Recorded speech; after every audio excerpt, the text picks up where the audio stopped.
రాజశేఖర రెడ్డి గారు లేరు, రాజశేఖర రెడ్డి గారి పథకాలు లేవు, రాజశేఖర రెడ్డి గారి ఆశయాలను నిలబెట్టే వాళ్ళు లేరు. మరి అలాంటప్పుడు రాజశేఖర రెడ్డి గారి విగ్రహాలను ఎందుకు పగలగొడుతున్నారో తెలుగుదేశం పార్టీ వాళ్ళు ఒకసారి ఆలోచించాలి.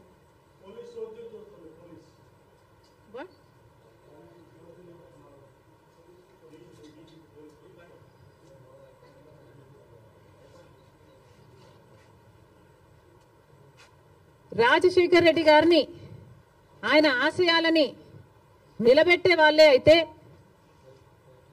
రాజశేఖర రెడ్డి గారు తలపెట్టిన జలయజ్ఞంని జగన్మోహన్ రెడ్డి గారు ఎందుకు విస్మరించారు?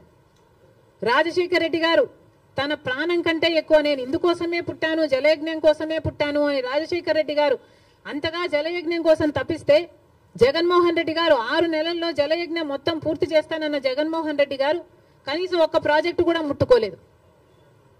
మరి వైసీపీలో రాజశేఖర రెడ్డి గారు ఉన్నారో లేదో ఆలోచన చేసుకోవాలి.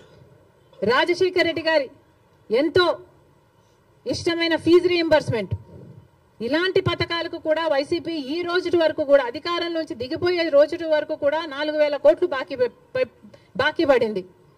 చిక్కీలకు, స్కూల్ యూనిఫాములకు, ఆఖరికి కోడిగుడ్లకు కూడా బిల్లులు కట్టలేదట. మరి అలాంటప్పుడు రాజశేఖర రెడ్డి గారి ఆశయాలను నిలబెట్టే పార్టీ వైసీపీ పార్టీ అని ఎందుకు అనుకుంటున్నారు? అది కాదు కాబట్టే ఈరోజు ప్రజలు వైసీపీకి అంత బుద్ధి చెప్పారు, గోతి తీసి పాతి పెట్టడం జరిగింది. మళ్ళీ చెప్తున్నాం, వైసీపీ అంటే యువజన శ్రామిక రైతు పార్టీ, వైఎస్ఆర్ పార్టీ కానే కాదు. రాజశేఖర రెడ్డి గారికి వైసీపీ పార్టీకి అసలు సంబంధమే లేదు. రాజశేఖర రెడ్డి గారు is a tall leader of the Congress party. Congress party ముఖ్యమంత్రిగా 2 సార్లు కాంగ్రెస్ పార్టీని రాష్ట్రంలోనే కాకుండా దేశంలో కూడా అధికారంలోకి తీసుకొచ్చిన గొప్ప నాయకుడు రాజశేఖర రెడ్డి గారు.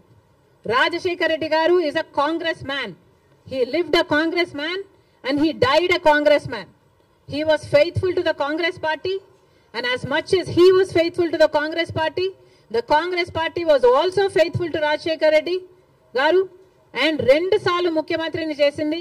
రాజశేఖర రెడ్డి గారి కోరిక మేరకు రుణమాఫీ అయితేనేమి, ఉపాధి హామీ పథకం అయితేనేమి, ఇలాంటివి ఎన్నో రాజశేఖర రెడ్డి గారి ద్వారా కాంగ్రెస్ పార్టీ ఆంధ్ర రాష్ట్రంలో అమలు చేయగలిగింది.